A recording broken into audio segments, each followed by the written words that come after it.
एंड्रोक्लीस और शेर। Hello friends, good morning. This is Sanjeev Jain. तो अभी हम लोग एसॉप के ही फेबल्स कंटिन्यू कर रहे हैं। So Aesop was a Greek writer who was born 2700 years ago. And इसकी कहानियां जो हैं अभी तक भी रेलेवेंट हैं। और एक बार जो है बताते हैं कि भी एक एंड्रोक्लीस नाम का एक आदमी था जो सम्राट का गुलाम था।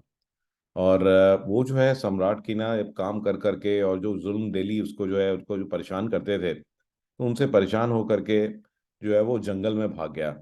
और जो सम्राट हैं इस बात से बड़े नाराज हुए और उन्होंने अपने सैनिकों को भी भेज दिया कि जाओ उसको ढूंढ के लेके आओ, उसको ऐसे नहीं छोड़ेंगे हम। अब जंगल में वो भटकता रहा और एक दिन जो है जब वो जंगल में भटक रहा था तो उसको सामने जो है एक शेर दिखाई दिया। तो छुप गया। इमीडिएटली जो है वो छुप गया। उसने देखा कि शेर जो है वो जख्मी है, तो उसको कुछ इंजरी हो गई है। और पहले तो वो जाने लगा, और बट उसने कहा फिर भी चलो मैं देखता हूँ क्या हुआ है। उसने देखा कि शेर जो है अपने पंजे को बार बार उठा रहा था। और फिर जो है उसने ध्यान से देखा कि शेर के पंजे में जो है कुछ कांटा चुभ गया है और उससे कंटिन्यूअसली खून आ रहा है। तो उसने जो है उसको थोड़ा सा उसको दया आई और वो डरते डरते जो है शेर के पास पहुंचा। और उसने प्यार से जो है शेर के पैर में से जो है वो घाव हो गया था, जो कांटे थे वो निकाल दिए। और एक दो दिन उसने उस शेर को जो है मदद भी करी, उसको पानी वानी ला के दिया और उसकी थोड़ी देखभाल करी। और उसके बाद में जो है शेर ने जो है एक तरह से आप कह सकते हैं कि भी शेर को भी जो उससे अटैचमेंट हुई और उसने दोनों ने फिर बाद में अपना अपना रास्ता लिया। तो कुछ दिन बाद जो है एंड्रोक्लीस जो है ऐसे ही भटकते भटकते जो है पकड़ा गया। और उसको जो राजा के जो सैनिक हैं उन्होंने उसको पेश किया, राजा के दरबार में पेश किया। और राजा ने कहा कि एंड्रोक्लीस, तुमने बहुत बुरा किया, तो कोई भी जो है ऐसे हमारे से भाग नहीं सकता। और अब जो है ये जो तुमने जुर्म किया है कि तुमने भागने की जो कोशिश करी मेरे दरबार से, उसकी वजह से तुम्हारे को जो है अब इसका दंड जो है दंड मिलेगा। और बहुत ही भयंकर उसको दंड दिया गया कि तुम्हारे को जो है भूखे शेर के सामने डालेंगे और जो है पूरी जनता देखेगी। तो महीने भर बाद जो है उन्होंने कहा कि तुम्हारे को एक महीने का टाइम देते हैं। एक महीने के बाद जो हमारा एक पूरा यहाँ पे एक बहुत बड़ी सभा हम करेंगे। और उस सभा के अंदर जो है हजारों लोग आए देखने के लिए कि यहाँ पे अच्छा क्या होने वाला है। तो लोगों को बड़ा अच्छा लगता है ना ऐसा कोई चीज़ हो कि भी किसी को शेर के आगे डाल रहे हैं। तो एक तरफ उन्होंने एंड्रोक्लीस को डाल दिया और उधर से पिंजरा खोला। तो एंड्रोक्लीस तो पहले ही बहुत घबराया हुआ था। उसने कहा भाई आज तो गए। और लोग जो है चीयर कर रहे थे और बहुत शोर मचा रहे थे कि अच्छा अब शेर आएगा और देखते हैं कैसे एंड्रोक्लीस उसका सामना करेगा। एंड्रोक्लीस बेचारा घबरा गया, इतना पसीने पसीने हो गया। उसने तो अपनी आंखें बंद कर ली। उसने कहा भैया मैंने क्या करना है, ठीक है बच तो पाऊंगा नहीं। और जो भी करना है शेर नहीं करना है। और उसने अपनी आंखें बंद कर ली। थोड़ी देर बाद जो है शेर आया और बड़ा दहाड़ा और एंड्रोक्लीस डर गया। और ये सुन करके तो बिल्कुल ही उसकी जान ही निकल गई। लेकिन उसको था कि भी अब आएगा शेर मेरे पे अटैक करेगा। लेकिन थोड़ी देर में उसको फील हुआ कि जो है शेर जो है वो चाट रहा है उसको, ठीक है ना, उसके हाथ को चाट रहा है, उसके मुंह को चाट रहा है।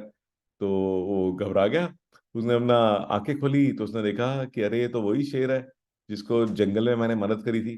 और सब लोग देख के हैरान। वो कहते कि ये शेर अटैक क्यों नहीं कर रहा है, ये शेर उसको मारना चाहिए था, इसने इसको अटैक क्यों नहीं किया, ठीक है। और जो सम्राट थे वो भी बड़े हैरान परेशान। तो फिर जो है उसको एंड्रोक्लिक्स को बाहर निकाला और उससे पूछा कि भाई ये क्या चक्कर चल रहा है, ये कि तुम्हारा फ्रेंड कैसे बन गया शेर। तो फिर एंड्रोक्लिक्स ने अपनी सारी कहानी बताई कि साहब ये वही शेर है और इसको मैंने मदद करी थी। अब ये सुन करके जो है सम्राट जो थे फिर उनका दिल भी वसीज गया। उन्होंने कहा कि अच्छा ऐसी बात है, चलो ठीक है। तो तुम लोगों ने बड़ी अच्छी एक दोस्ती की मिसाल जो है यहाँ दी है और मैं दोनों को छोड़ देता हूँ। तो उन्होंने दोनों को ही आज़ाद कर दिया। तो उन्होंने एंड्रोक्लिस को भी और शेर को भी। तो ये जो कहानी है इसका मॉरल यही है कि हम सब लोग अपने में तो बहुत बिजी रहते हैं, बट हमें जो है अगर दूसरे की किसी की भी अगर मदद करने का मौका मिलता है तो हमें उसको छोड़ना नहीं चाहिए। और इसी स्टोरी का दूसरा मॉरल ये भी है कि अगर कोई आपकी मदद करता है तो उस मदद के बदले में जब भी आपको मौका मिले तो अपनी जो आप कह सकते हैं कि अपनी ग्रैटिट्यूड जो है या अपनी जो कृतज्ञता है वो दिखानी चाहिए। तो we should never forget what people have done for you, ठीक है ना। तो उनको थैंक यू करने का मौका नहीं छोड़ना चाहिए। और उनको वापस सर्व करने का मौका नहीं छोड़ना चाहिए। तो आइए हम बात करते हैं आज की एक और टेक टिप की। तो इसी सीरीज के अंदर में जो मैं आपसे बात कर रहा हूँ चैट जीपीटी की, तो क्या आपको पता है कि चैट जीपीटी आपके एचआर का भी काम बहुत बखूबी कर सकता है। तो फॉर एग्जांपल आप कहते हो कि मेरे को ना अपने एम्प्लॉयज़ के लिए एक ट्रैवल पॉलिसी बनानी है, मैं एक सीए फर्म हूँ और मेरे एम्प्लॉयज़ जो हैं आउट ऑफ दिल्ली ट्रैवल करते रहते हैं, तो आप देखेंगे कि पूरी एक इसने ज़बरदस्त ट्रैवल पॉलिसी बना दी। ये देखेंगे आप, और फर्दर आप इसको जो है फिर आप मॉडिफाई कर सकते हो। ये देख रहे हैं आप,